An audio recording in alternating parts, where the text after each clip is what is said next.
Hello, welcome to this video. And on this video, we will be looking at the anatomy of a drum session. And the reason is because a few weeks ago, I actually had a drum session come in that was very, very interesting to do. And it was filmed and it was recorded. And I thought I have the stuff there. And it might be interesting to talk about this lost art because in this day and age, real drum kits on albums can be quite rare, and I will be talking about this at the end of the video, and I will be probably quite ranty at the end of the video. But what is this session all about? Well, a few months ago, I had an email asking if I would drum on a charity single. I had no idea what the charity, it wasn't a single, charity video would be a better way of talking about it. And I had no idea what it was. And I saw the name of the band. I didn't recognize the name of the band. And I have to be honest, I wasn't too sure what was going on because I get asked to do a lot of things. And I actually spent my time looking at my messages like the rabbits would look in the headlights of an oncoming car. And I never know quite what to do. But my interest was piqued, so I decided to look at the band, and the band was a Ukrainian band called ANTYTILA. And as soon as I looked, I realized I knew who this band was.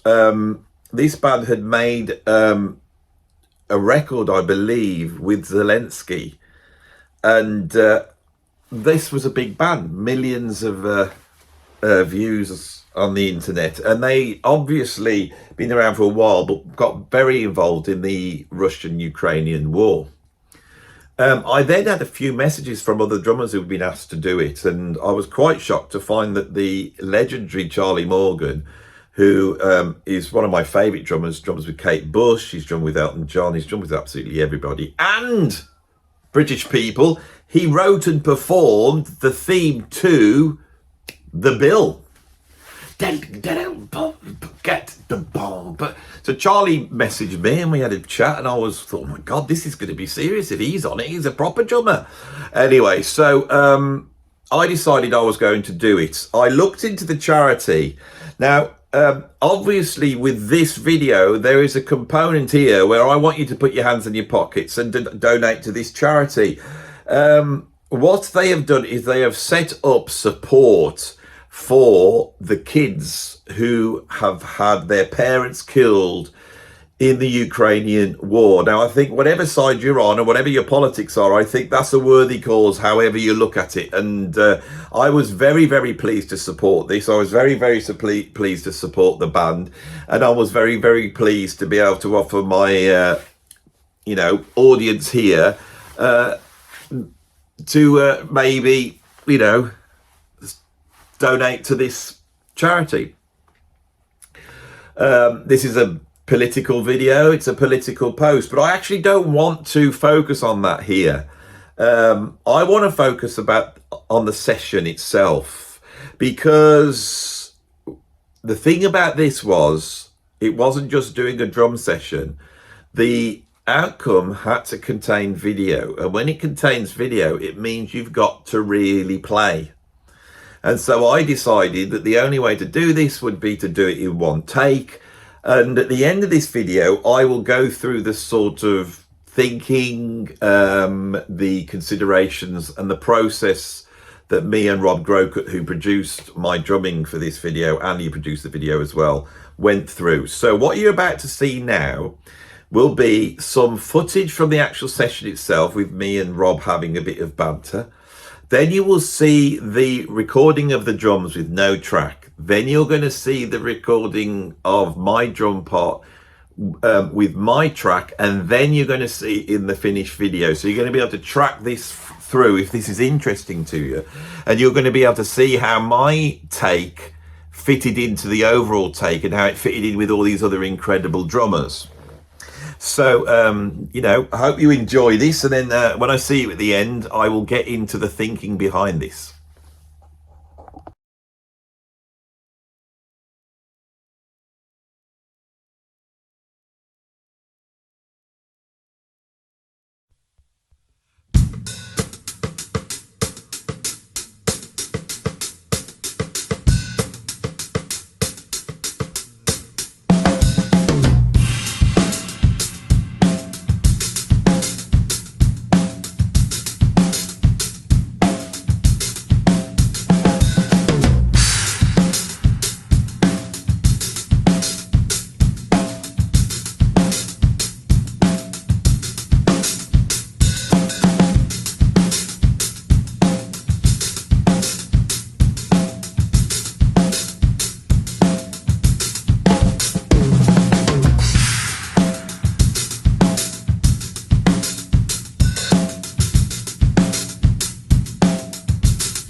session done? It's done. How was it? It was good. We didn't labour it. We didn't have to get bogged down. We managed to catch it when it was fresh. Pretty fresh, like fresh vegetables. Fresh as in because you hadn't quite learned it, or you I had learned it this morning. It was quite a simple tutor. But the thing is, we cannot tell you what it is. It's very secret. But it could be one of the biggest tracks I've ever played on in my life in terms of people listening to it. And likewise, one of the biggest tracks that I've engineered. We can't say what it is. It will all come out. It's on July. Don't say, because they're going to guess, and then going to get so annoyed. No, well, I'll bleep that out. I'll bleep it out. Be all right. Oh, bloody hell! He's going to kill us now, isn't he? No. It might. It might not. John, then that you know, Elton. Yeah, that's it. Yeah, they can't actually say his surname, did they? Elton Smith, that guy. You know, he's named after Elton Dean. I think I. So he's named after Long John Baldry. Right. There was a singer with a blues group. Let's go into the history stuff. But who was this? Who was Long John Baldry the singer with? I know Rod Stewart worked with him. So he named himself after Long John Baldry and Elton Dean, who was in Soft Machine. Oh, okay. And you know those? You've known those guys, isn't it? I saw a little bit, not really, but I know the Soft Machine guys, but none of the guys are really in there. Because a Soft Machine is a little bit like Trigger's Broom, to be honest. Oh, yeah. It's like, who's that? It's Three Dog Night as well, that's another one, isn't it? Haven't they gone through, like There's many of these. But, anyway, but it's good. I'm going to probably put some little clips of you playing without the track there. Yeah, don't let anybody know. But no. But it should be about July anyway. So if this has come out before then, it will be a mystery. If it's not, this conversation is really odd because we're talking about it being a mystery and it's not. We've been recording. It's quite rare that we actually get to do this nowadays. So we're looking with the microphones and everything. It's like that there turns sound into electricity, and this here turns electricity into computing electricity, like special electricity. Back in 2006. And then my version is very old. It's colourful though. It's colourful. Yes. That Mac has not been hooked up to the internet for a It can't. I've tried several times. It just will not. It won't cope. Still thinks it's 2006. But it does the trick. If it's not broke, don't fix it. Well, and it never crashes, and we never get any dropout in the audio. Absolutely solid. So although we are tomorrow going to transfer off that onto a computer for Logic. So. Have you got to do anything on this? So when I talk, it's incredible. See, look, I look at you, and it does that. Isn't that good? And then I look back at it, and it's if I went like this, well, quiet. Round, get around, I get around. No, it doesn't work. No, it knows that I'm closer, so I'm probably the main star. And this is for my channel, so it knows. It recognises my face and knows that I'm the star of this channel. But it must know about YouTube and know that I'm a proper YouTube star, and you're just what's going on? It's moving. It's turning into hello and welcome to this video.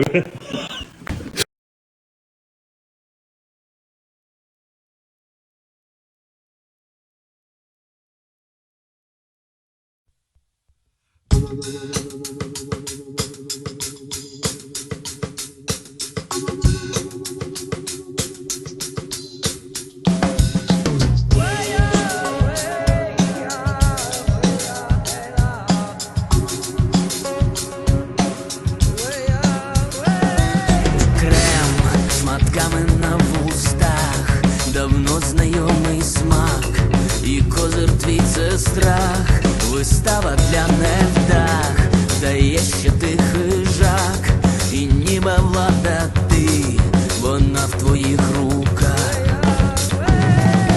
Лев, нутро твоє пусте, і сила не росте, і все, що досі мав, дияволу віддав. Тепер до мене в дім, приперся за моїм. Дивись у мій екран, у жар моїх очей, моя свобода більша за пил твоїх речей. Дивись у мій екран, дивися до кінця, моя свобода більша за все.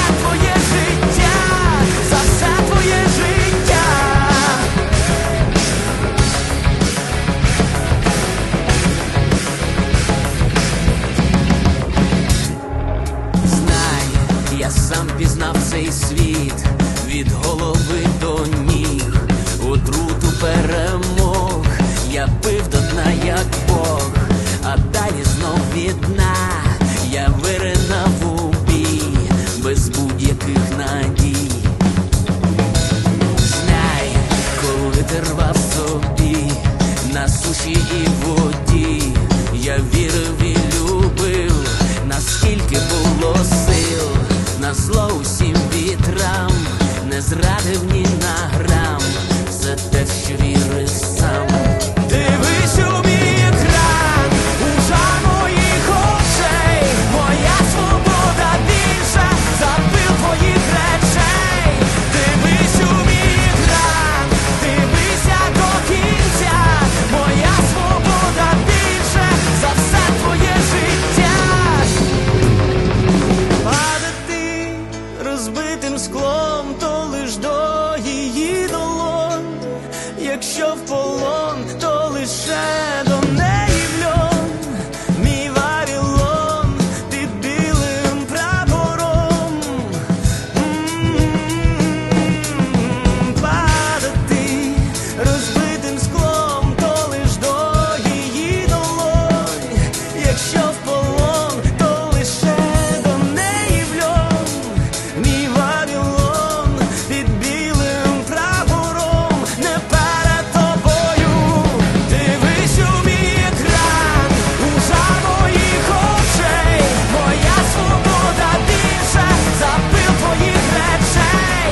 Дивись у мій екран, дивися до кінця, моя свобода більша за все твоє життя. Дивись у мій екран, у жар моїх очей, моя свобода більша за пил твоїх речей. Дивись у мій екран, дивися до кінця, моя свобода більша за все твоє життя, за все твоє життя.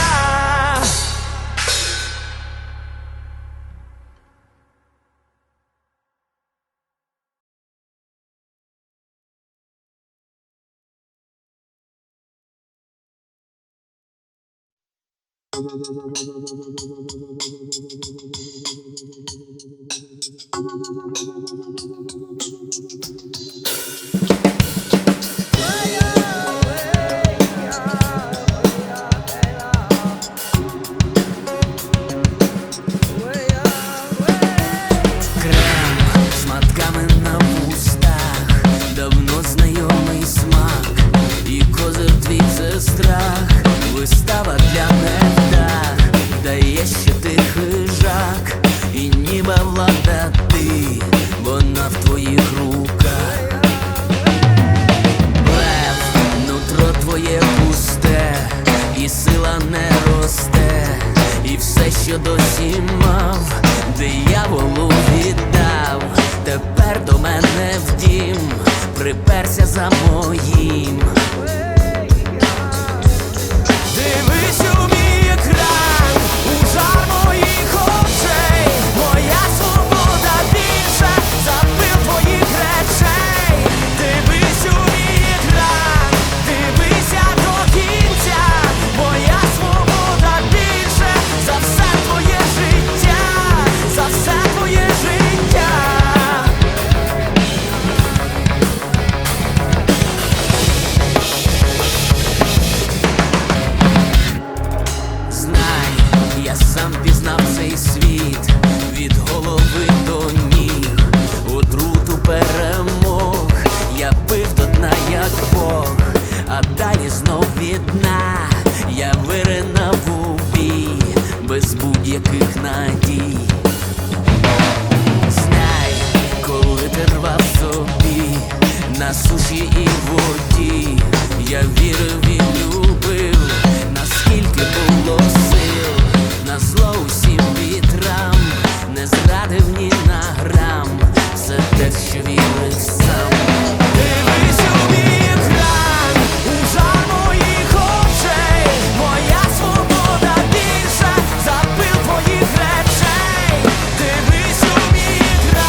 I wanted to support Dimitro's exceptional charitable efforts by bringing fellow drummers together in solidarity and creativity.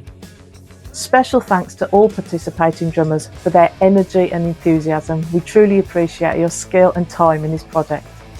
Thanks to all ANTYTILA for their incredible music, their courage and their work worldwide. They defended Ukraine and have built an effective charity to bring victory sooner, provide a strong, bright future for the children and for Ukraine. We at ANTYTILA UK will always support. Razom do Paramohi. This beat is from the new release, Watch Me in the Screen, by the Ukrainian band ANTYTILA. The song was written 13 years ago, but in today's Ukrainian context, it's taken on new meaning. Now it stands as a symbol of the resilience, freedom and hope of the Ukrainian people. ANTYTILA is not just about music. It is about action, responsibility, and standing by those who need it most. The band has taken under its care children whose parents died fighting for Ukraine, alongside musicians Taras Topolia, Serhei Vuzik and Dimitro Zolud. This summer, ANTYTILA is organising a retreat for these children with psychological support, therapy, games, adventures and safety. It's a chance to give them what they need the most right now: peace, care and hope. I'm joining this initiative. I'm joining this initiative. I am joining this initiative. I am joining this initiative. I really did enjoy doing this. I thought the song was great. It was a nice speed for me to be able to do some, quite groovy drumming, but throw in a few, sillier and more detailed licks than I normally would. As I said, the thing here was it had to be on video. Now, you could film lots and lots of takes, and we could have cut it together out of takes, even for video, and a lot of sort of Instagram drummers, that's how they work. I decided that wasn't the way to go, that I wanted to get one take. So I got Rob involved. Rob came up, he mic'd the drum kit up for me. I concentrated on the tuning of the drum kit, whilst he concentrated on the miking of the drum kit and getting the sound right. If you can get all that up front, the drum sound is usually pretty good, and I'm pretty pleased with my drum sound on that. And then it was down to Rob manning the cameras. We used two cameras. We used one at the side and one at the front, so we could cut between the two. But what you see is just one take. Once it was all set up, we then started to do a number of takes. Now, I didn't have any charts. The tune wasn't complex enough to warrant that. I'd listened to it in the morning, and so I had a rough idea what it was.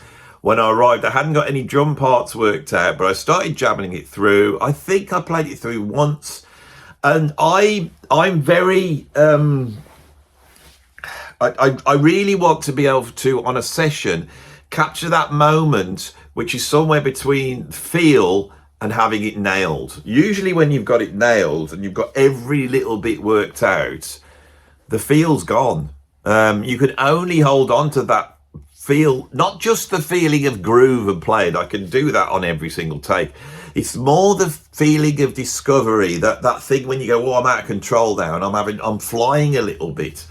Now, on a gig, that's very hard to get to unless you're playing jazz and improvising. On a rock track like this, you can get to that, but just capturing that moment when you've got it nailed, but you're also in the zone. I also find that once I start recording, that doesn't last forever. I can remember many years ago, I recorded an album with Ian Parker, and our producer on that album was a guy called Dave Z. And he cost a lot of money. This guy had worked with Eric Clapton. He was over to produce a John Mayall album at the time. He'd been the engineer and one of the sort of assistant producers on Purple Rain with Prince. He was a heavyweight producer. And when he came in, he sort of set up, faffed around, we waited around, and we were so eager to get going, and he wouldn't get going. And then eventually we'd get going. We record for about an hour and a half, and then he'd stop. And then he'd do lots of checking in mixes, and we'd sit around. And we found this quite disturbing, because we wanted to go, we wanted to get the album going, so we might talk, why aren't we going? And we asked him about this. Now, part of the process of his production was to do this to us. He was able to manipulate us into doing good takes. I can't explain it. Well, I could explain it, but it would take me a whole video just to explain the psychology that he came in with, and the way he basically, in the way he acted, I came to the conclusion after the first day that the only way that I would be able to get this album was by nailing it in those 2 hours. So the following Tuesday, I dropped all my drum tracks down in 2.5 hours, and then I was done. I went home after 2 days. And that's what he wanted, because he wanted some nice drum tracks so they could spend more time overlaying the rest of the band, and especially the vocals and the guitar. And he wanted to do that in an intimate situation. He wanted the rest of the band gone, and he just worked with Ian in that way. And he controlled the situation without telling us that. But the point he made to me was, he says, once you've set up and you've got everything correct and all the mics are up, you have about a 2.5 hour window where before people are absolutely just brain dead. They've like played themselves out. Now they can keep playing, but you don't capture that magic. So I'm very aware of this. So I put aside 2 days. I've got to be honest, it was like an afternoon with Rob and then the following morning. And we did some takes, and I did some takes on the first day once it was all set up where I felt I'd nailed it. They were safety takes. This is what I call a safety take. I often try and get a safety take in first. So I'm trying to get a drum part down, which is acceptable. I'm not going to push it. I'm not going to try and play outlandish. I'm just going to get a safety take in. Now, on a normal session in someone else's studio where I've got a much more finite amount of time, saying I'm doing a whole album, we've only got a few hours on each track, I will try and go for 3 takes. So the first take will be a safety take. That means I've nailed it. There's hardly any fills in. I've played what's required. I've got it. Then I will do what I call the proper take, which will be the second take. And then the last take will be outlandish, and we'll have different ideas from. In doing that, one of the things I do is I don't keep every take. I know a lot of people will keep absolutely every take so they can cut in. I don't do that. I'll play and play. If I can't nail it, I shouldn't be there. That's my job. Once I feel I've nailed it for that first take, then the rest of the takes would be deleted. And we just got that first take. Then we try and get the second take. Second take usually comes in quite easily because I know I got the first take as a safety. And once that second take's in, the job's done. And the third one is just there, maybe they wanted a different drum fill. The reason for this is that when you start to produce this, if you've got 17, 18, 19 takes, you have no idea what's there. If you've got 3 takes, you can actually listen through them all, have a good idea what's going on, and cherry pick. You're not just going off and finding absolutely anything. I found having, 20 takes diminishes the quality when you start to edit things together. But in this session, I wanted the 1 take. So on that first day, I had the take done. It was okay. I could live with it. And then me and Rob turned up, and this was the clever bit. And you can't always do this. I've got my own studio. Rob could get over the following morning. And so we turned up on the next morning, walked in, had a cup of tea, relaxed, everything set up. I know the thing. Shall we just try another take? Now, that's perfect for me. So, and I did a couple of takes on the second day. Didn't need to do them. And of course, in there, I got the take. I think we did one after that. But Rob, in his production role, said, I think you should go with the first take, which was a little bit Larry. And I thought, well, they're going to be editing my bits in with other drummers. So if they do think it's a bit Larry, then that's the case. But what I don't want to do is just play straight all the way through it and not have a few Larry bits. Because if you're watching a video that's featuring drummers, there should be a few Larry bits. After that, Rob then took the tracks and he took these to another studio that had got a lot more advanced computers set up. And we did a tiny bit of re-triggering, I believe, on the bass drum and the snare drum. We'll often do this. It's not that you're not hearing the bass drum. It's just that we will put in just another little bass just to cover if there's not enough bass end or if there's not quite enough attack. Often with a bass drum, if it's not isolated, and I don't tend to go through loads of isolation with my mic in, if you do get a lot of attack in there, then you've also pulling up a lot of sounds from elsewhere. So the triggering, we did a little bit and there may have been some on the snare. I'm not too sure. The rest of the kit as is, but it's not been replaced. You're hearing my bass drum and my snare drum, but with a tiny bit of just extra triggering going on. And then Rob was able to mix the drums in a different environment. Again, this is luxury. Not everyone can do this. I have access to 2 studios, my studio and then Lode Street Studios, who will kindly, donated the time because it was a charity signal. Now, why use 2 studios? Well, I'll tell you why. It's because when you record in a certain studio, a psychoacoustical thing happens where your ears sort of accommodate for the studio. Even if you've got separation, which I haven't in my studio because I'm a drummer and I'm usually recording myself, there's no point in having 2 rooms because I can't be in 2 rooms at once. So when you record in my studio, you basically record the drums, you can't hear anything through the monitors, then you stop, then you have a listen. The amount of times I have recorded drums myself and I've been there mixing it, trying to EQ it, getting it all right, then I've taken the same tracks to another studio, opened up with them raw without any equalization on them, and they sound incredible because I'm in a different room. And I think this is a psychological effect. Taking a sound from one room to another is like putting it on a microscope. So if you could do that, this is a luxury, and this is how we did this. So what we have here is a session which actually is very, very involved. I've got a large studio. My drums are in a large room, as you can see. The room that I reside in, where I do my YouTube videos, is not rectangular. It's a sort of weird shape. There's no right angles in there. That's perfect because it creates a much more chaotic reverb. You don't get standing waves or modes boosting up frequencies. Also, I have a wooden floor, I have a porous roof, I have brick on the one side, I have plaster on the other side, and I have glass down the one side. This is ideal. So the drum sound in the room is absolutely incredible. But recording in there, you can't then get it under the microscope. Taking it to another studio, we're able to do that. This is the amount of stuff and process you need to record drums properly. This is why it's such a difficult thing to do. To have a drummer that can play, that is consistent, that has a reasonable sense of time, and that can hit the drums consistently, that has a drum kit that has reasonable heads on and has been tuned properly, and it's a reasonable drum kit. I play British Drum Company, BDC drums. They're the best around as far as I'm concerned. Incredible, like the Rolls Royce of drums. My drum kit sounds incredible. I'm playing Dream cymbals. They sound absolutely incredible. And so up front, we have all that there. Then we have the mics. Now, we haven't got massively expensive mics on my kit. I can't afford that.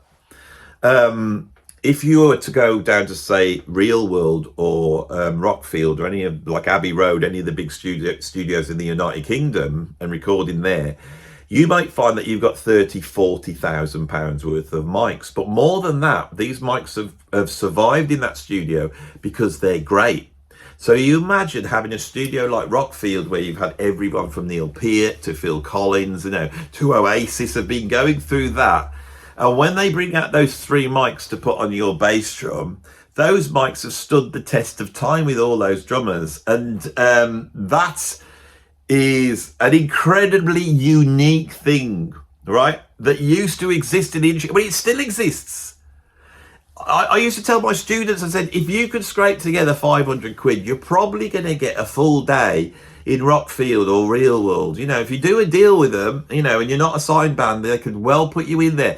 And once you get in there, what you get, you would never get any other way. And yet everybody wants to go for this sort of programmed virtual drums approach. It's bonkers. And this is why I really wanted to do this video. That is what studios are for. And if you've got a band with 4 people in, and you can get a deal for 500 quid, 600 quid, so each musician would pay 200 quid, in that one day, you are going to get the whole band recorded. It's going to sound incredible. You will have a mix thrown in. The person who will mix your tracks because they're there will be somebody who's mixed some of the most famous albums in the world. This is what studios offer. And this is this is why you have recording studios. I realized I needed that myself, and I've had that myself for the last 30 years. I've always been able to record drums. It's absolutely essential that I can record drums. I need to have that. And although I haven't got the top end studio that I would like in terms of mics and preamps and mixing decks and digital analog conversion, I would up all that if I'd got the budgets to. But it's a reasonable sound, and that doesn't count so much as playing them and having some decent mics mic'd up by someone who knows what they're doing. The point is, doing it yourself is really difficult. It's really, really difficult. Even if you buy all the equipment and you can get away with playing the drums in your house, you will be recording your drums, say, in a living room or a front room or maybe even a bedroom. And those places are not designed to record drums.